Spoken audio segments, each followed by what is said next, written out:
Hello everyone, it's Steve with Aptera Owners Club. In this video, we're going to go over the things that we learned during the Gamma reveal. So number one, the Gamma vehicle is a production-ready vehicle that's 80% production ready. So it has a full battery and it is full speed, has working solar and working skin cooling. So they are using the Gamma vehicle to validate their efficiency claims and to validate their all their systems on a working vehicle. So they have a solar mule, they have a cooling mule. So they've tested it on mules, but this is the first time they've integrated everything into one vehicle, and they are going to be testing it on the Gamma vehicle. So that's very exciting. So number two, we had a lot of questions about the cooling system on the Aptera. We wondered, we know that this cooling is in the belly pan, and there were a lot of questions about like, what if it's DC fast charging on a hot day over black pavement and it's not moving and there's no air movement underneath the car? Or what if you're in traffic on a hot day and using the AC system? Is it going to overheat because there's no air movement under the belly plate? Well, as it turns out, there's a fan for air movement across the cooling plate.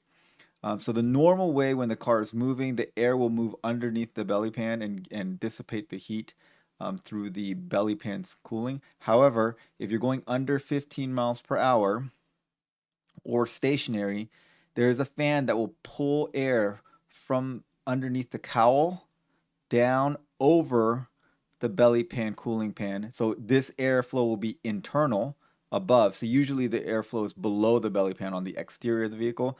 This airflow will be inside the vehicle and will vent through the back, through these holes in the back. And so if you want to know more about that, there is Aptera Skin Cooling System explained by Daniel. Daniel, their chief engineer for the cooling system, basically walks us through the cooling system. And number three, there are three cooling circuits. There's a hot cooling circuit that runs the powertrain, so the inverters and the motors, and that will handle temperatures up to 85 degrees Celsius. And then there is a battery management cooling system that goes up to 60 degrees Celsius. And then there's a third circuit for the HVAC. And when it's a very hot day, it will use the HVAC itself to cool the cooling system.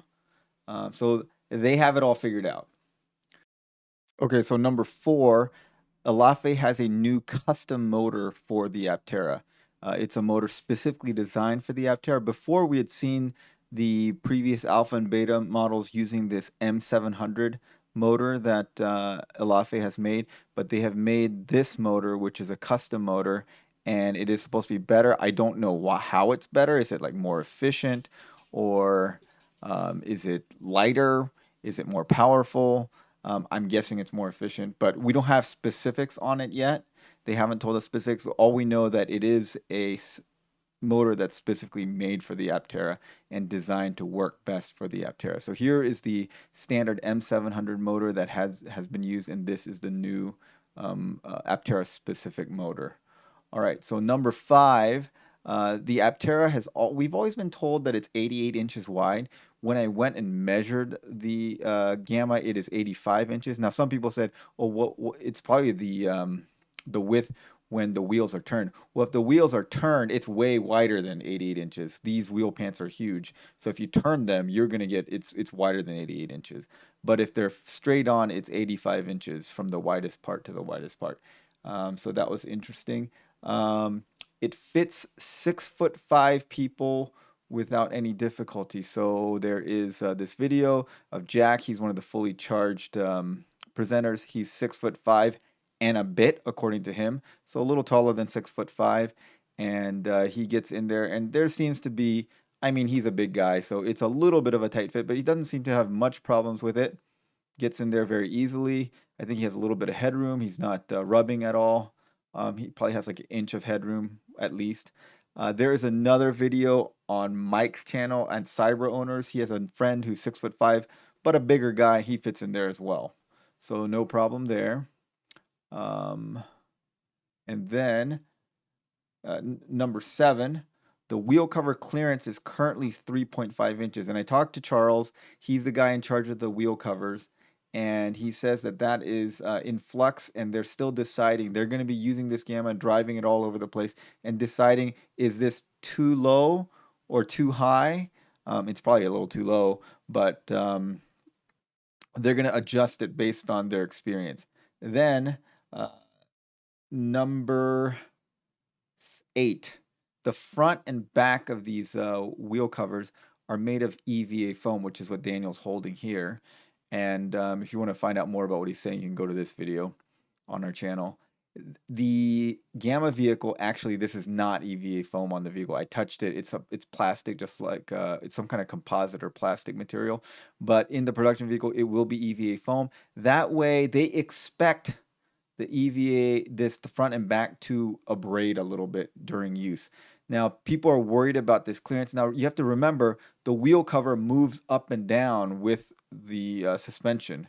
It's not like the standard wheel well in a car, which stays still as the wheel moves up and down as the suspension moves. The wheel does not move up and down within this cover. The wheel and the wheel cover move as a unit. So there will not be any displacement of the wheel relative to the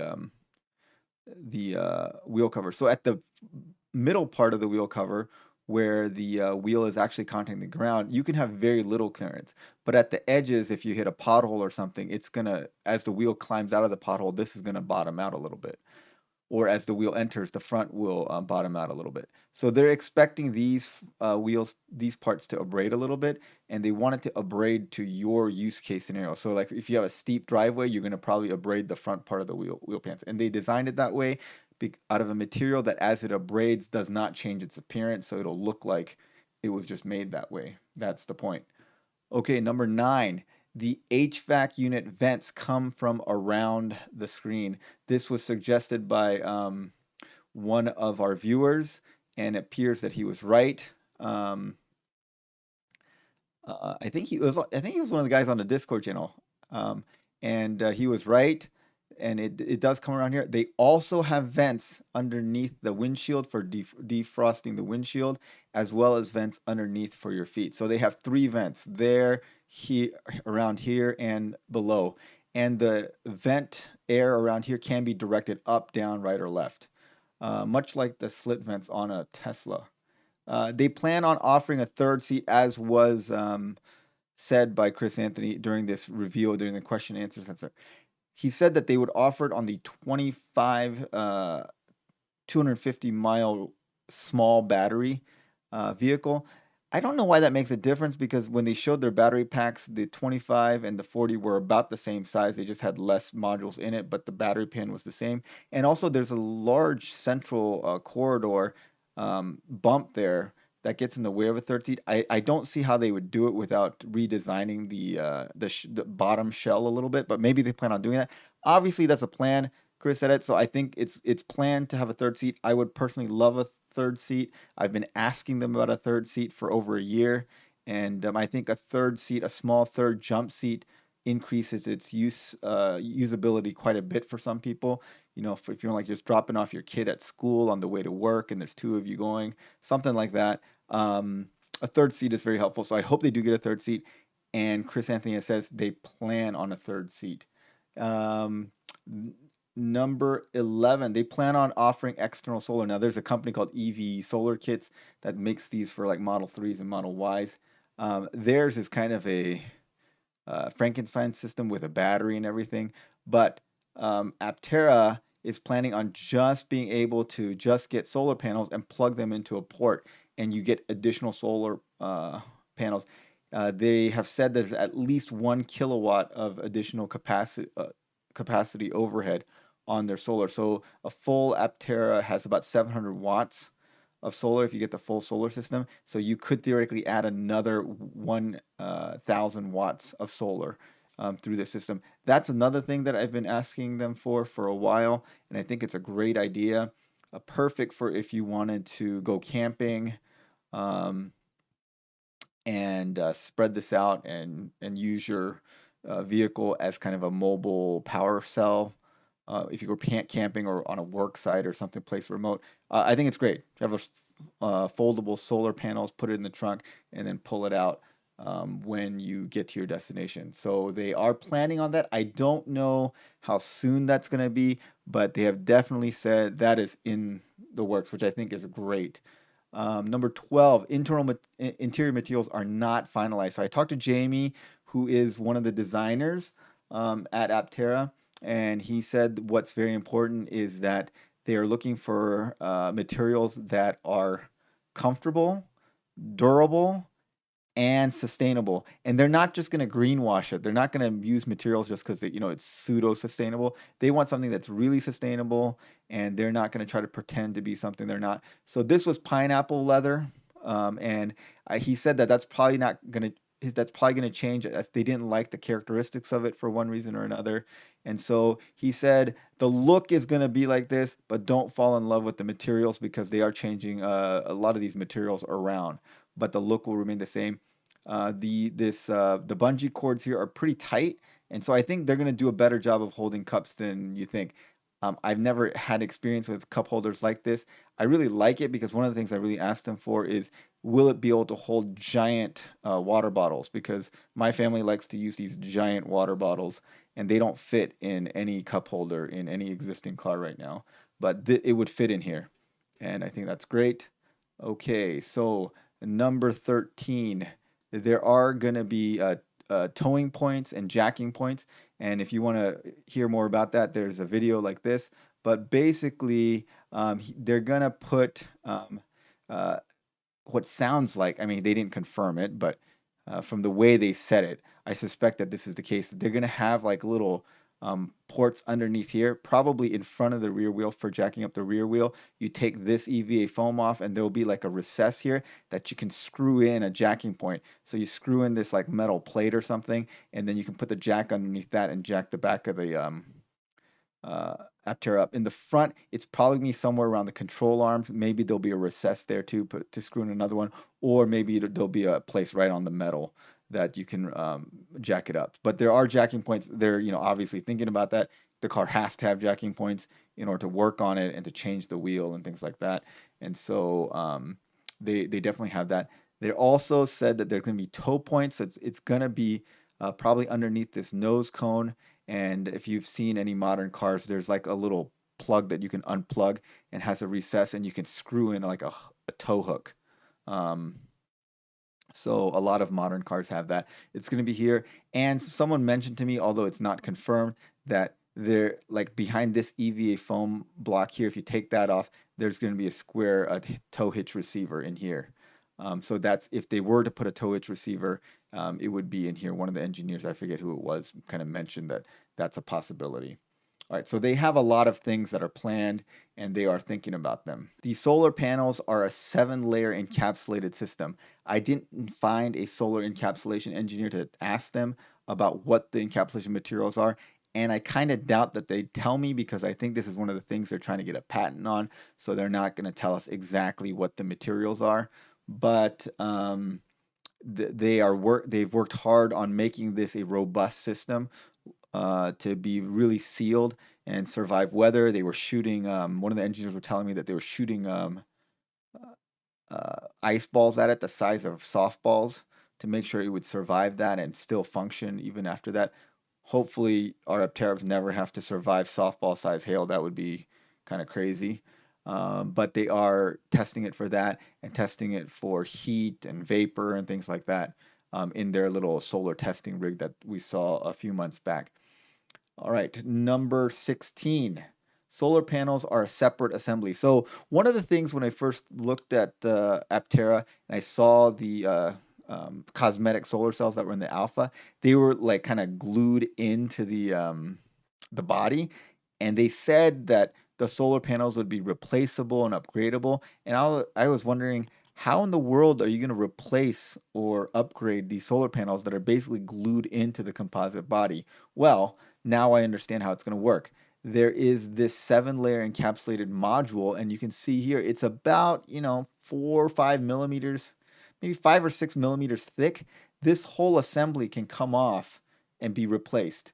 So where Chris is pointing, that's where the wires go in. So the wires from the solar panels go internally into the body, and there's mounting brackets on the body that mounts this assembly. So you can just replace the entire assembly, um, like the roof assembly, the hood assembly, the hatch assembly, and the dash assembly. These are all separate assemblies that are modular, and you can take them on and off, and they mount with mount points. They are not integrated into the body, which now I understand how it's upgradable. It makes sense. Uh, so 17, there is well over 7 feet of space in the back. So we measured the back from here to the back. That's 65 inches, which is almost 5.5 feet. And then if you roll the seat forward, the seat rolls forward about a foot, almost a foot.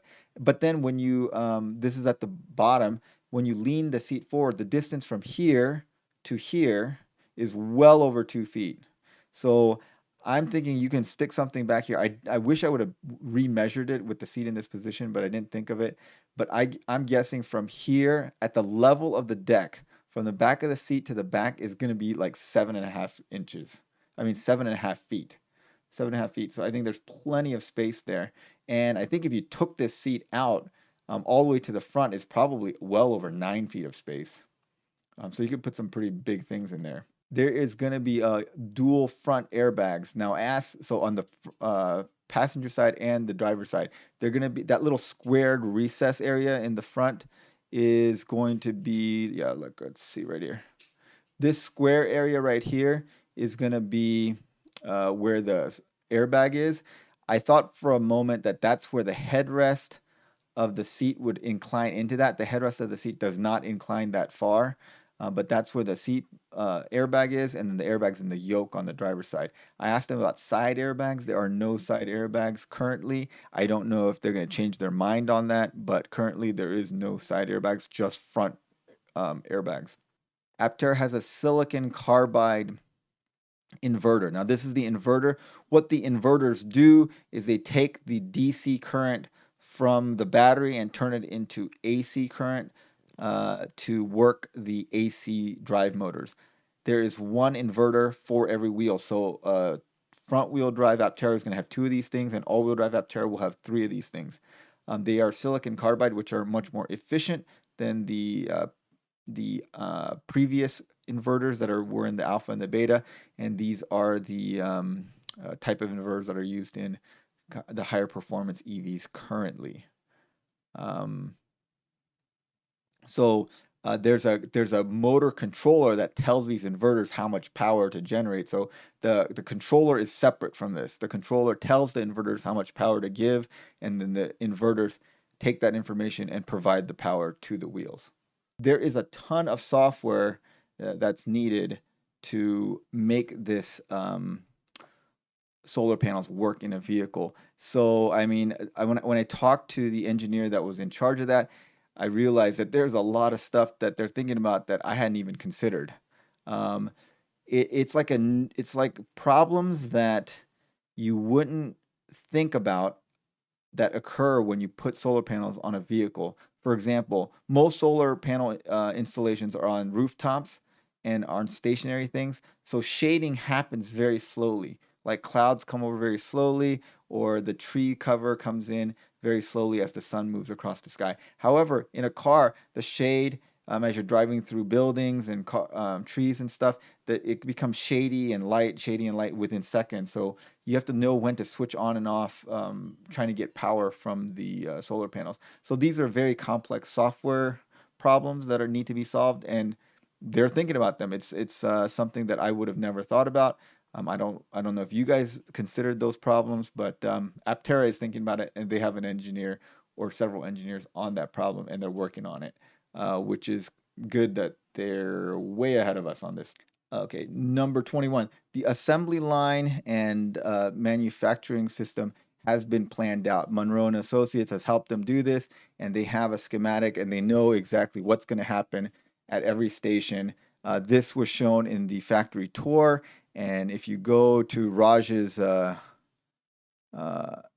channel, he has a full factory tour. I encourage you to check it out. The audio is not great, but a lot of good information in there.